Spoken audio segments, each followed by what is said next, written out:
I have the high ground, wordsmiths, because we're talking about the word advantage in this video. Advantage, a noun. It means a better position, something that helps. If we're running a foot race and I get a 3-minute head start over you, that's a definite advantage. I got to start before you did. And indeed, that's what the derivation of this word gives us. Avantage can literally be translated from French as beforeness. So avant means before in French, both before in time and before in space. So it can mean both earlier and in front of. Age, in English pronounced ige, right? This age is a noun-forming suffix that also comes from French. It works like this. You pack stuff into a package. You store things in storage. Leaky things are prone to leakage. You get the picture. So thinking about avant or advant, right, with the D in there, and age as a noun-forming suffix, what similar words can you think of? I'll give you 10 seconds. Here we go. Music break.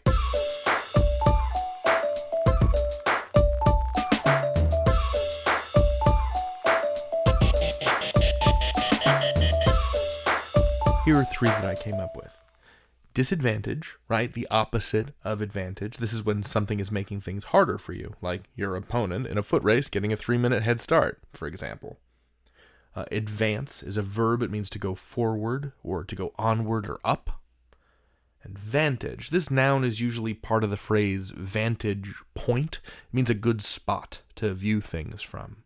The top of a hill is a great vantage point from which to watch a fireworks display, for example. All right, let's use advantage in a few sentences. Elias P. Beanpole, the tallest boy in 6th grade, had a distinct advantage on the basketball court. He was like 20 feet tall. He could dunk from half court. That was his advantage.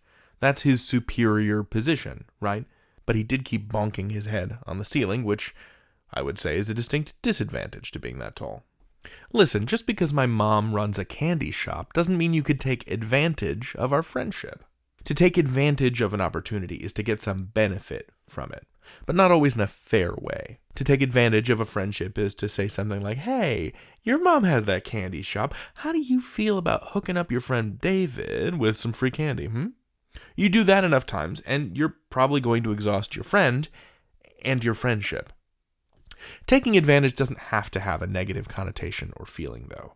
You could take advantage of a windy day and fly a kite, or take advantage of a rainy day and play a board game, that kind of thing. I hope you take advantage of these videos, dear wordsmiths, and realize that you can learn anything. David out.